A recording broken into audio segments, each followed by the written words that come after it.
Hello friends, I am Aprati. Welcome back to our channel plants space. ये हमारा hibiscus का plant है जिसके बारे में अभी कल ही एक वीडियो शेयर की है, काफ़ी इंपॉर्टेंट है, तो आप ज़रूर चेक कीजिए। वो नेमेटोड्स के बारे में है जो कि आपके पौधों की जड़ों को पूरी तरह बेकार कर देते हैं, तो वीडियो आपके लिए हेल्पफुल रहेगी। लेकिन आज की वीडियो नेमेटोड के बारे में नहीं है। आज की वीडियो उसी प्लांट पर हमें एक मेंटिस दिखाई दिया जो कि अपना शिकार कर रहा था, तो सोचा आपसे इसके बारे में कुछ जानकारी शेयर करते हैं।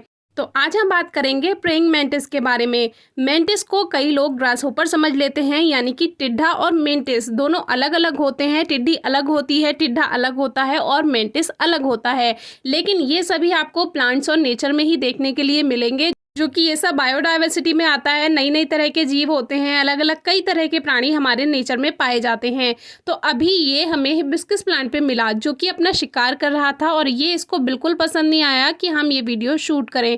और इसका गुस्सा आप इसकी आंखों से देख ही सकते हैं, कितना ज़्यादा ये नाराज़ है। लेकिन हमारे व्यूअर्स को भी तो इसके बारे में जानकारी देनी है कि ये हमारे गार्डन के लिए अच्छे होते भी हैं या नहीं होते हैं। तो ये जो प्रेइंग मेंटिस होते हैं ये कार्निवोर्स होते हैं, यानी कि ये नरभक्षी होते हैं, और इनको जो भी मिलता है ये सब कुछ खा लेते हैं, चाहे मकड़ी हो, मक्खी हो, तितली हो, भौरे हो, कुछ भी। तो एक तरह से ये हमारे गार्डन के लिए अच्छे भी हैं, पेस्ट कंट्रोल का काम करते हैं।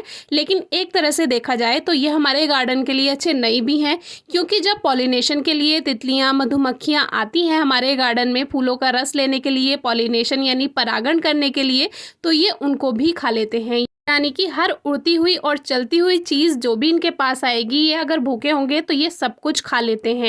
और आपको सुनकर थोड़ा आश्चर्य होगा, लेकिन ये एक एग्जाम्पल है कैनाबलिज्म का। कैनाबलिज्म होता है जो अपनी ही प्रजाति के जीवों को खा जाते हैं, यानी कि एक मेंटिस दूसरे मेंटिस को खा जाता है, और जो इसकी फीमेल होती है वो भी मेल को खा जाती है।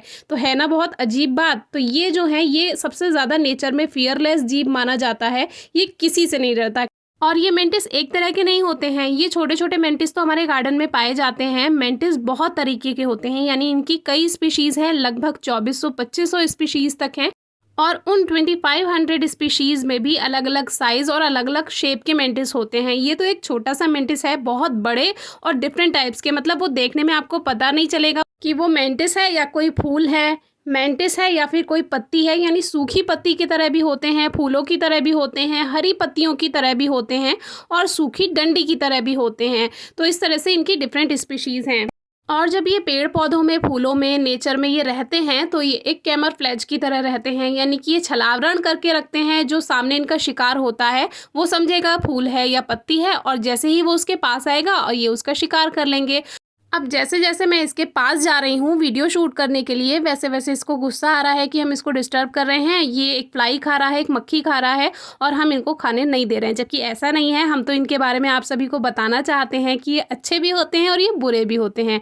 तो फिलहाल इनका पता नहीं ये ब्रेकफास्ट है या लंच है या डिनर है, कब से चल रहा है ये हमें कुछ नहीं पता है। ये शाम को वीडियो शूट की, तो हो सकता है स्नैक टाइम हो इनका ये। साथ ही में एक हमें मकड़ी भी दिखाई दी, मकड़ी भी यही काम करती है। और एक और खास बात है, मकड़ी तो ऐसा काम करती ही है कि ये भी मक्खियाँ और तितली खा जाती है, लेकिन ये जो मेंटिस है ये भी मकड़ी को खा जाता है। और कभी कभी मौका लग जाए तो मकड़ी अगर बड़ी है तो वो छोटे मेंटिस को भी खा सकती है। ये जो मेंटिस हैं ये गर्म क्षेत्रों में ही पाए जाते हैं, यानी कि जहाँ ज़्यादा ठंड होती है वहाँ नहीं पाए जाते हैं। ज़्यादातर ये ट्रॉपिकल और सब ट्रॉपिकल एरियाज़ में ही पाए जाते हैं। तो ये हमारे गार्डन को वैसे कोई नुकसान नहीं करेंगे, क्योंकि पत्तियों को ये नहीं खाते हैं। ये कार्निवर्स होते हैं, जो कि हमने आपको बताया। इनसे मिलकर आपको कैसा लगा कमेंट बॉक्स में ज़रूर बताइए। कोई क्वेरी हो तो पूछिएगा। Thank you.